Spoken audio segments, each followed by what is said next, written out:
There's a common misconception when it comes to addiction, one that I had for a long time.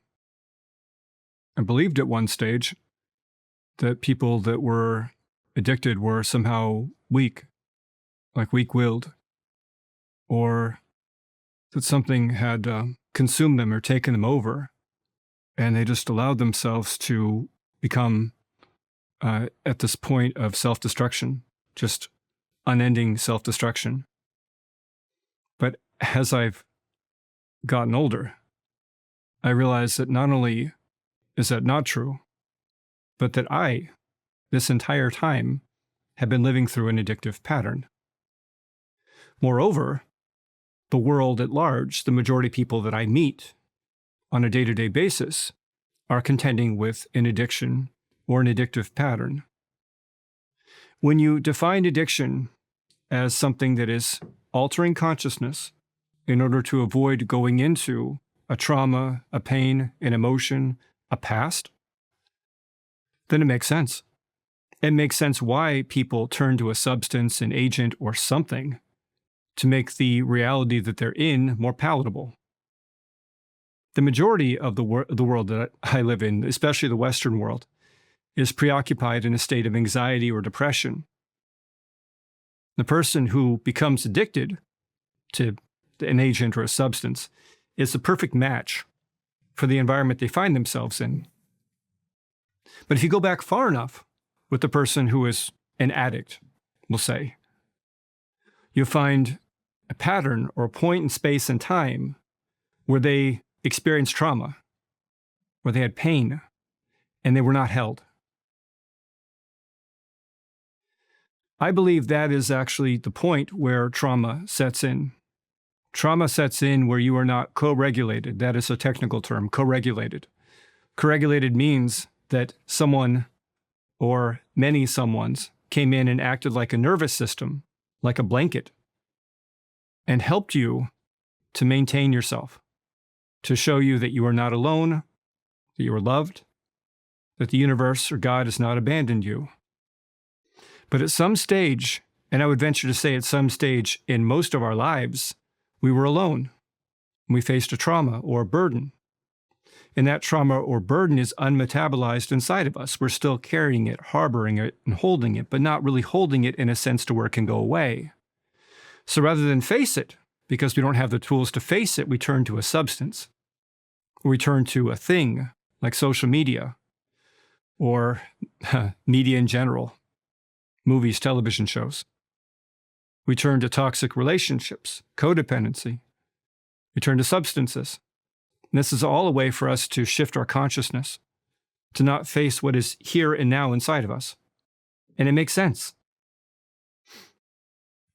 There was research done years ago, and I heard about this through a book written by Johann Hari on addiction.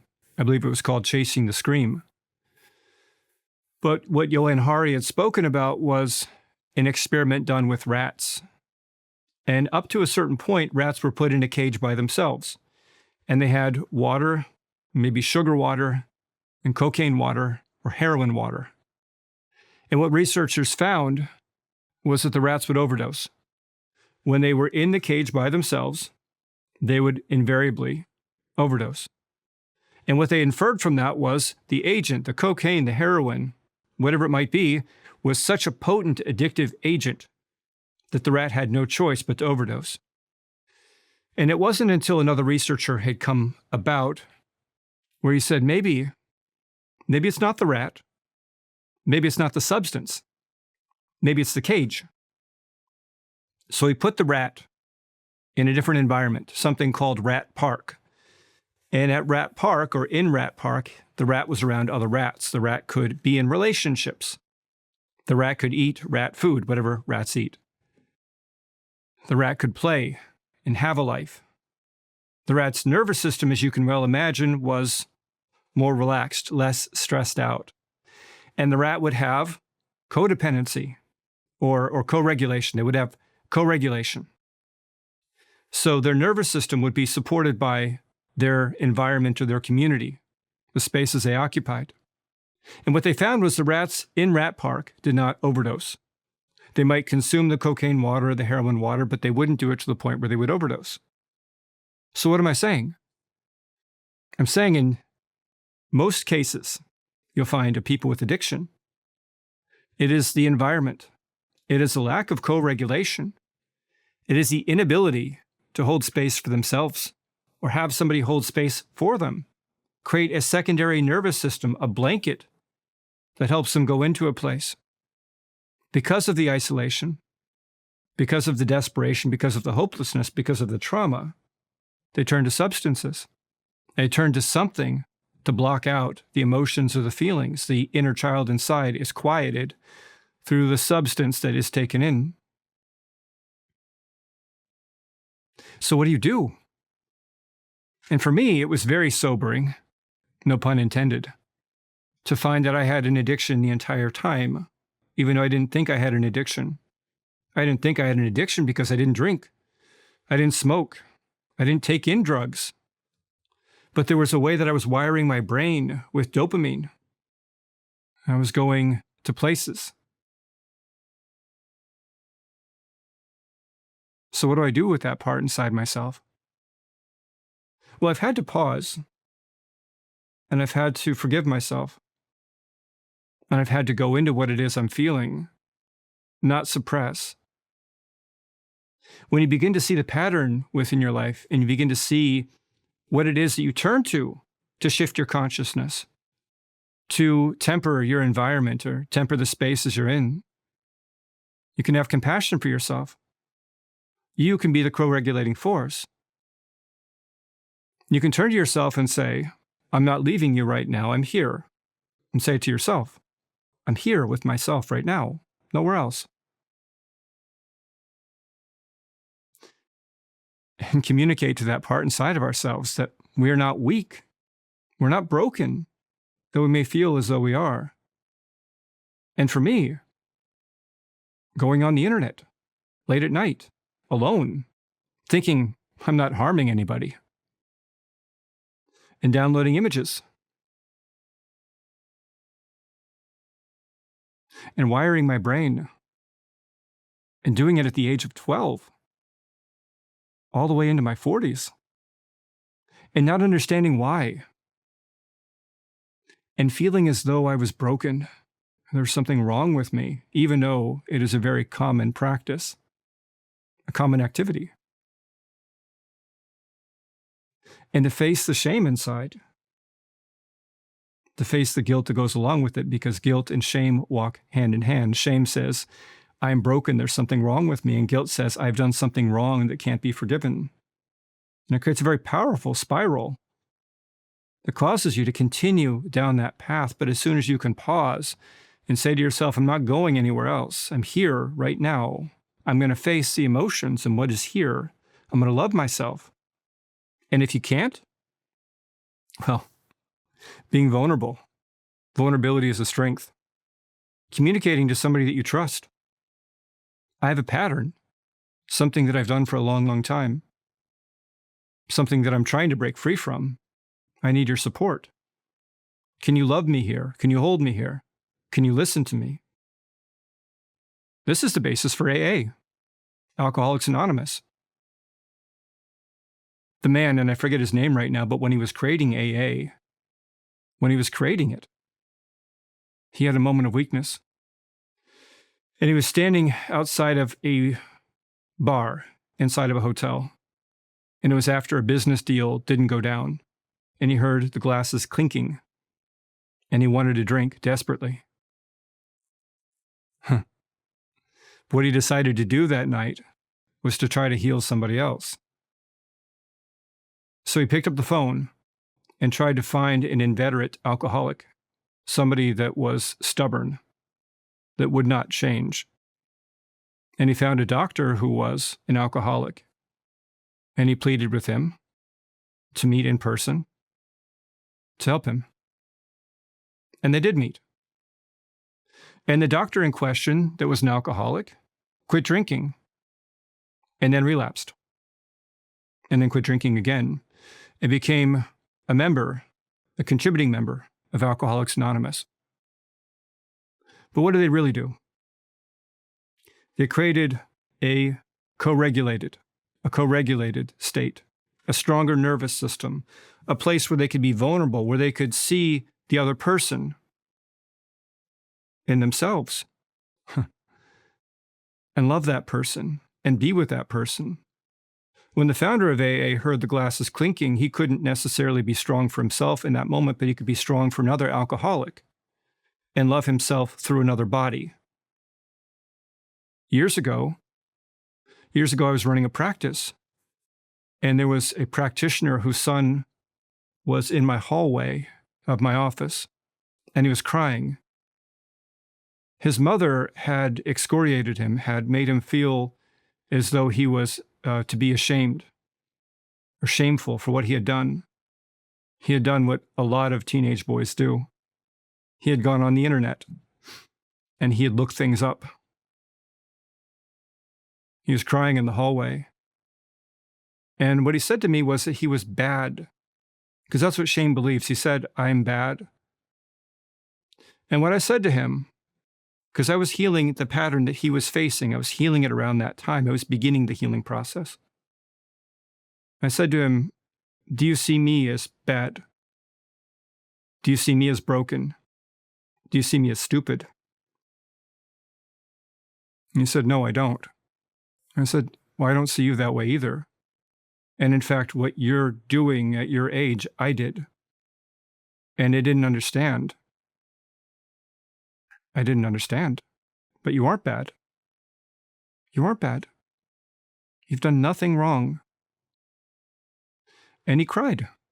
And I held him in my arms, and he cried. But I realized shortly thereafter that he had been brought to me. He had been brought to me by the universe, you could say. I got to love myself from the outside because I carried an immense amount of shame in my teenage years, not knowing why. But I, like many people listening, I did not have a co-regulated home. I had a home where there was love, but there was a lot of chaos, a lot of tumult, a lot of calamity. And I did not know how to handle it, apart from escaping. And that was my escape. I didn't really turn to drugs. Drugs didn't work for me. I was too aware. But this did. And now in my 40s, I'm able to love myself in a place where I had not been able to love myself before. And that's the essence of addiction.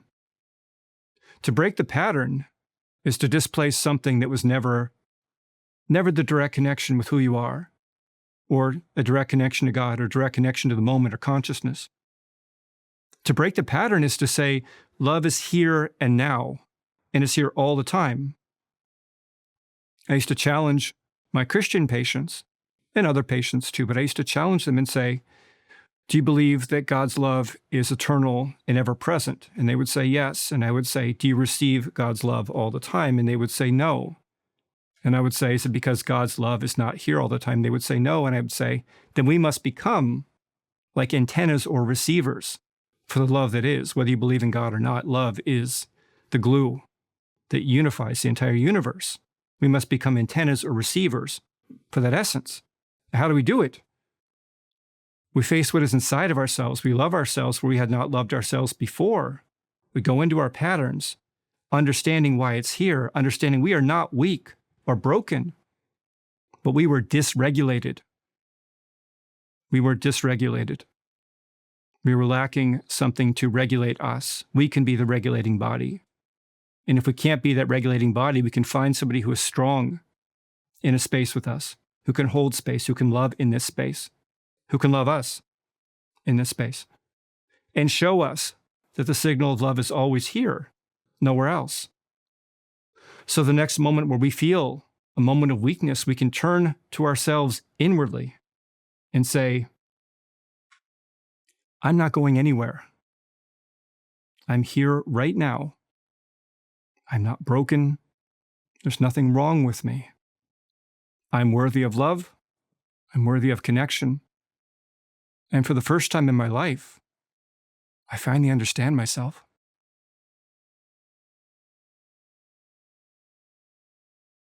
So I want to thank you for connecting in to this video.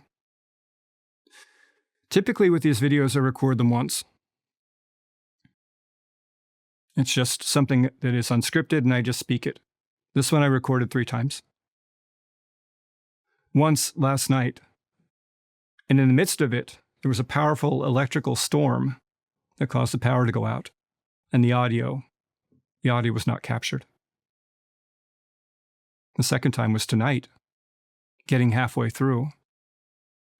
And I realized that it's this part inside of me that says, don't tell people about your vulnerabilities or the places where you feel like you've been weak.